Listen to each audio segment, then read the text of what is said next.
currently on the street of San Francisco. I just got here from the very sunny day, very warm.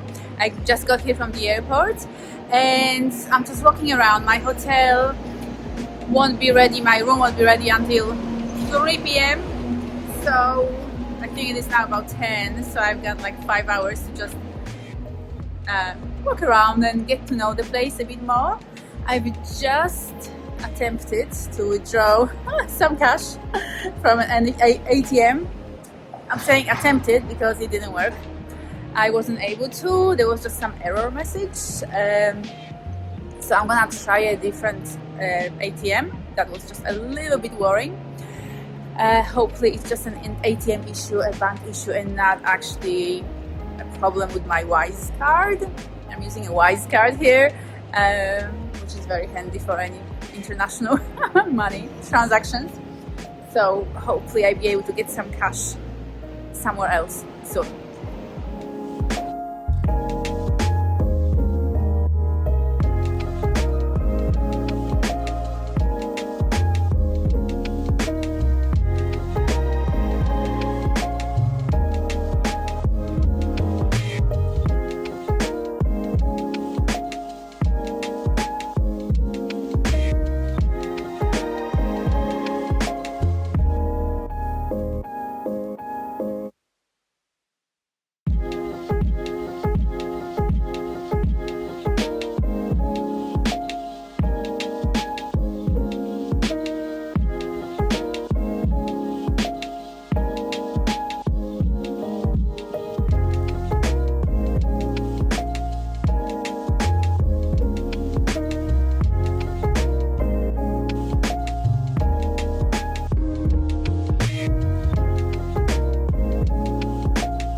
Good morning, San Francisco!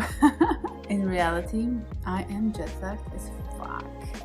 I have just spent my first night here. Oh, thank you for asking. It was the most perfectly and utterly crappy night. So I actually managed to make myself last till about 10 p.m. last night, which was, I thought that was good effort. After I checked in here, so I had lunch in town, and then I checked in here about 3 o'clock.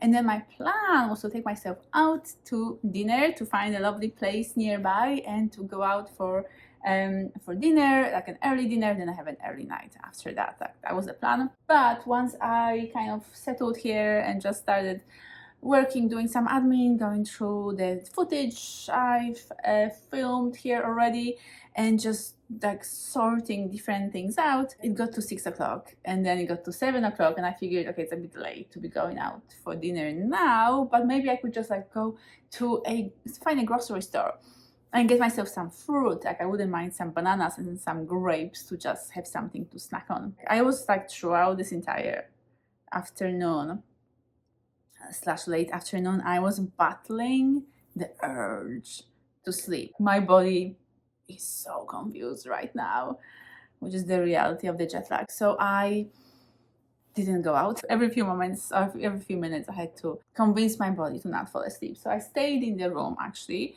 and did manage to just stay active till about 10 p.m. But then when I was going to sleep at 10, I made sure to put the earplugs in because it was already getting quite loud. Oh, it was still quite loud, and I am on the 8th floor with windows closed, and yet I could still just so much noise coming from the street. I sleep in silence back at home. That's what I'm used to in Australia, in Melbourne. So being here with all this noise and all this like traffic outside was very, has been challenging. But I had the earplugs, so I put them in, And then when I woke up and I was convinced that it was morning, I removed them, but in reality, I had only slept an hour at that point. So I managed to go back to sleep, which was good, but then because I didn't have the earplugs in anymore, I woke up at 2 o'clock with so much noise happening outside. It sounded like rubbish trucks going around with those kind of big heavy engines with the hydraulics kind of like, like hissing, very often with what sounded big trash cans being moved and then like slammed down back on the pavement. So that was happening at 2 a.m.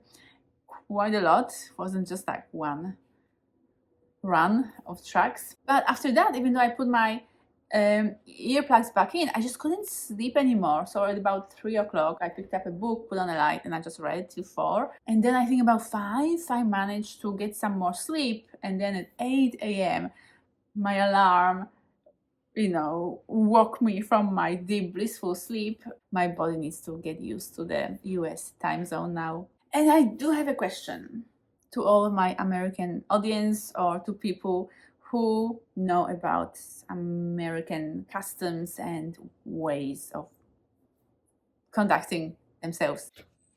Let's talk about tipping, because I am not used to tipping. Like, it's not customary to tip in Australia or in most places in Europe either. Whereas here, I know because I've done the research and my sister has done the research as well. So like I knew that this would be required and seen as appropriate to tip pretty much every person that does something for you. So that's okay. Like I was expecting that. And that this 15% is like a, I don't know, like a minimum or like a required kind of amount. So this is what I did. Tell me if I did it right, because I'm not sure. First, I called the taxi from the airport, and it was about a $55 fare to get me to the city, and I paid another $7 for as a tip, which in my jet-lagged brain that seemed close enough to the required 15%. Then I left the suitcase in the hotel and I went for a walk, and I found a place to sit down for a coffee near the pier. And so the coffee was about $4. However, and I left a $1 tip. However, I had to make it myself. So there was this kind of like an urn holding coffee warm. So I had to pour it myself into so there was no barista, no actual coffee machine, just pouring your own coffee. And then I poured some oat milk into it as well. And then I brought it to the counter and I paid the nice gentleman there the $4 plus the $1 tip. And the coffee was pretty bad. I am so used to like excellent quality coffee in Australia with a barista making it every time. And that would cost, about $5 Australian, which is less than $4 plus $1 tip. But, I paid that. I was expecting that this would be the case. Tell me if I'm understanding it right, what I'm supposed to be doing here. And then I got hungry about 12:30, so I went looking for a place for lunch, and I found this Asian place which looked inviting. So I ordered there. In all fairness, they didn't have the kind, like they prepared me a bit of a custom meal because I wanted vermicelli noodles, but without any meat. Like they only had meat options on their menu when it comes to vermicelli noodles. But they said they would make me vermicelli noodles without meat. And so that was nice, to make something like a special order. However, what actually the meal was cold vermicelli noodles, like a handful of cold noodles slapped onto the bed of roughly chopped lettuce, carrot, and cucumber, with a bit of store-bought sauce in a plastic container on the side. So, it was pretty bland. It wasn't an interesting meal, but at least it was reasonably healthy with all the veggies in it. So that was $14.50 plus $2 for a bottle of water, plus taxes, plus a tip, which came up to maybe $2.80 or something. So all up, it was about a $20 meal, which seemed a bit steep for a for you know, cold noodles with a little bit of roughly chopped vegetables, which probably took them all of 1 minute to put together. So that's it so far when it comes to my paying for things, experiences. But because I'm still at the very beginning of my stay and I still have some time here, please let me know like what's actually, like, you know, from that American perspective, what's required. Like, tell me, am I doing it right? Is that how it's meant to go? Am I overdoing, underdoing it? What are your like best tips for tipping? What's your best piece of advice here, so that I feel like, you know, feel confident that I'm doing it right and I'm not pissing people off? Thank you so much. I'll be looking forward to your messages and comments under the video. And now I really need to get dressed and go find some breakfast.